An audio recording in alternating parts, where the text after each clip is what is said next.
Hello दोस्तों, स्वागत है आपके अपने YouTube channel three little tutor में। जैसा कि आपको मालूम है कि आज सेकंड लिस्ट आ रही है और सेकंड लिस्ट में भी बहुत सारे बच्चों को चांस मिलने वाला है, क्योंकि कुछ ऐसे केंद्रीय विद्यालय होते हैं जिसमें बहुत सारे बच्चों को चांस मिलता है और कुछ ऐसे केंद्रीय विद्यालय हैं जिसमें कम बच्चों का चांस मिलता है। लेकिन सेकंड लिस्ट में चांस मिलता ही मिलता है, चाहे एक दो बच्चों को ही मिले।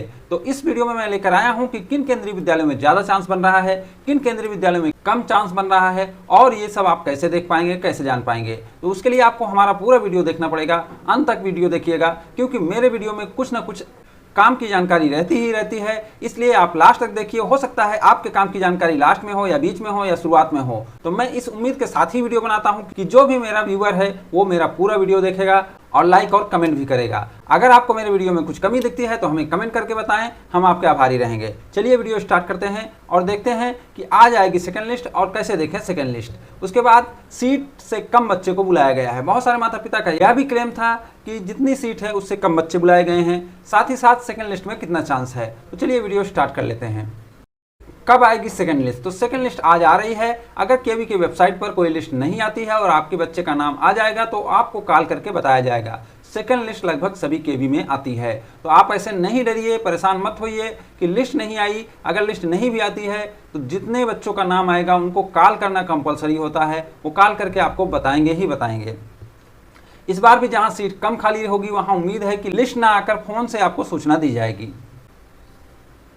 सेकंड लिस्ट में कितने तक चांस है, तो इसके लिए आपको दो तीन चीज़ें ध्यान देनी होंगी, क्योंकि सभी केंद्रीय विद्यालय अलग अलग जगह स्थित होते हैं और वहाँ रहने वाले केंद्रीय कर्मचारी, राज्य कर्मचारी या अन्य चीज़ों जैसे वहाँ आसपास स्थित स्कूल पर यह निर्भर करता है कि वहाँ की वेटिंग लिस्ट कितनी जाएगी, वहाँ का केंद्रीय विद्यालय कैसा है, लोग उसको कैसा समझते हैं, कितनी प्रायोरिटी देते हैं उसमें एडमिशन का अपने बच्चों का। इसलिए भी लिस्ट का बहुत महत्व हो जाता है। जैसे अगर कोई केंद्रीय विद्यालय बहुत ही मशहूर है, बहुत ही अच्छा है और सभी वहाँ अपने बच्चों का एडमिशन देना चाहते हैं तो वहाँ वेटिंग कम आती है। इसलिए कम आती है कि जिसको चांस मिलता है वह छोड़ता नहीं है, वो अपने बच्चों का एडमिशन लेता है, इसलिए वहाँ वेटिंग कम जाती है। वहीं कोई ऐसा केंद्रीय विद्यालय है जो औसत दर्जे का है और उसमें बहुत सारे माता पिता एडमिशन नहीं दिलाते हैं। इसलिए नहीं दिलाते हैं क्योंकि केंद्रीय विद्यालय के एडमिशन बहुत लेट होते हैं। इसके पहले ही वो अपने बच्चों का एडमिशन कहीं दूसरे प्राइवेट स्कूल में दिला चुके होते हैं, इसलिए नहीं दिलाते हैं। तो वहाँ सीट खाली रह जाती है और वहाँ वेटिंग ज़्यादा आती है। तो यहाँ मैं सारे फैक्टर तो नहीं शामिल कर सकता, लेकिन दो चीज़ शामिल किया हूँ, एक सिंगल शिफ्ट और डबल शिफ्ट, और एक ऐसा केंद्रीय विद्यालय जो एक ही शहर में दो तीन केंद्रीय विद्यालय हैं।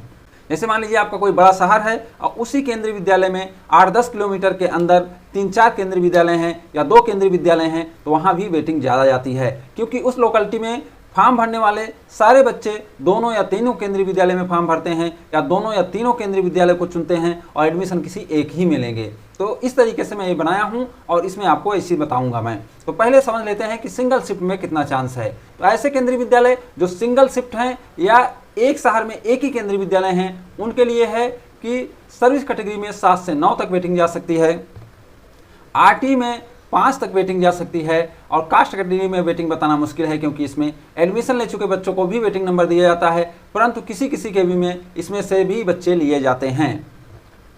डीए में भी एक नाम आ सकता है, डीए मतलब दिव्यांग। अब हम चलते हैं डबल शिफ्ट या आसपास एक ही शहर में 2-3 केवी वाले सिचुएशन पर। ऐसे केंद्रीय विद्यालय जहां डबल शिफ्ट है या एक ही शहर में 2-3 केंद्रीय विद्यालय हैं, उनके लिए सेकंड लिस्ट में सर्विस कैटेगरी में 20 से 29 तक वेटिंग जा सकती है, और आरटी में 5 से 9 तक वेटिंग जा सकती है, और कास्ट कैटेगरी में वही है, डीए में भी लगभग वही रहता है, कोई ज़्यादा चेंज नहीं होता है। चेंज आएगा, चेंज ये रहेगा कि जो डबल शिफ्ट केवी है या एक ही शहर में 2-3 केवी है, इसमें थर्ड लिस्ट भी आएगी, फोर्थ लिस्ट भी आएगी, फिफ्थ लिस्ट भी आ सकती है। तो ये चेंज रहेगा, लेकिन सेकंड लिस्ट में इतना ही चेंज रहेगा। सेकंड लिस्ट में इससे ज़्यादा चेंज होने की उम्मीद कम है। कैसे देखें सेकंड लिस्ट? सेकंड लिस्ट देखने के लिए अपने केवी की वेबसाइट पर जाएं, फिर अनाउंसमेंट सेक्शन में लिस्ट को डाउनलोड करें। अपने केंद्रीय विद्यालय में जाकर नोटिस बोर्ड देखें। अगर नोटिस बोर्ड पर कोई सूचना ना हो तो एडमिशन इंचार्ज से बात करें। जिनका वेटिंग कम है वो अपने केवी के संपर्क में रहें। नहीं आएगी सेकंड या थर्ड लिस्ट। कुछ लोग ऐसे भी कमेंट कर रहे हैं कि सेकंड या थर्ड लिस्ट नहीं आएगी। बहुत सारे माता पिता कमेंट कर रहे हैं कि केवी में सेकंड या थर्ड लिस्ट नहीं आएगी। ऐसा नहीं है, सेकंड लिस्ट ज़्यादातर केवी में आती है, लेकिन जिन केवी में सीट बहुत कम खाली रहती है उनमें लिस्ट न जारी करके फ़ोन करके कैंडिडेट को बुलाया जाता है। इसलिए मैं बार बार बोल रहा हूं कि केवी के संपर्क में रहें। अब इसका अपवाद भी हो सकता है कि एकाक ऐसा केंद्रीय विद्यालय भी हो जहां एक भी बच्चे को ना बुलाया जाए। वो इसलिए क्योंकि मान लीजिए कोई ऐसा केंद्रीय विद्यालय है जिसमें सभी बच्चे एडमिशन ले लिए, तो केवी वाले किसी को नहीं बुलाएंगे, लेकिन ऐसा बहुत कम ही होता है, कुछ ना कुछ सीट खाली जरूर रहती है। सर्विस कैटेगरी और आरटी कोटा में लिस्ट आने का ज़्यादा चांस रहता है, तो सबसे ज़्यादा चांस सर्विस कैटेगरी में होती है, उसके बाद आरटी कोटा में होता है। मेरे केवी में केवल 25 का एडमिशन हुआ, तो ऐसे बहुत सारे कमेंट आ रहे हैं कि उनके केवी में केवल 20 से 25 बच्चों का ही एडमिशन हुआ, यानी एक सेक्शन में बहुत कम बच्चों को बुलाया गया है। ऐसा क्यों है? क्या अब एडमिशन नहीं होंगे? सभी केवी में जितने सेक्शन हैं उन सभी को भरना है।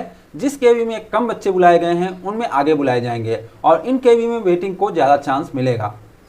कम बच्चे क्यों बुलाए गए, तो इसका बहुत कोई खास रीज़न मैं नहीं बता सकता हूं, वो केवी वाले ही बता सकते हैं, लेकिन मुझे जो लगता है वह है आरक्षण के कारण और अपनी सुविधा अनुसार। जैसे कभी कभी किसी केंद्रीय विद्यालय में होता है कि एग्जैक्ट उतने बच्चे ही बुला लिए गए और सभी बच्चे एडमिशन ले लिए, तो आरक्षण में अगर पॉइंट में कोई दिक्कत आ रहा है तो उनको सीट भरने में दिक्कत हो जाती है। तो इसलिए सभी कोटा एंड कैटेगरी में थोड़ा थोड़ा कम बच्चे, एक एक दो दो कम बच्चे बुलाने से सीट कम हो जाती है, लेकिन उनको भरना ही है, आगे बुलाएंगे ही। तो ऐसा नहीं है कि वो कम बुलाए हैं तो कम एडमिशन होगा, उनको सीट भरना ही है, इसलिए सेकेंड लिस्ट में ज़्यादा बच्चे बुलाएंगे। तो ये महत्वपूर्ण जानकारी थी जो मैं लेकर आया था आपके लिए। उम्मीद करता हूं कि ये जानकारी भी आपको अच्छी लगी होगी और वीडियोज़ की तरह ये जानकारी भी आपको बहुत पसंद आएगी और आज अपने बच्चे का आप नाम देखेंगे। और मैं इस उम्मीद के साथ कि आपके बच्चे का नाम आ जाए ये वीडियो समाप्त कर रहा हूं। उम्मीद करता हूं कि वीडियो आपको अच्छा लगा होगा। अगर ये वीडियो आपको अच्छा लगा हो तो इसे लाइक एंड शेयर करें और हमारे चैनल को सब्सक्राइब भी करें। Thank you for watching.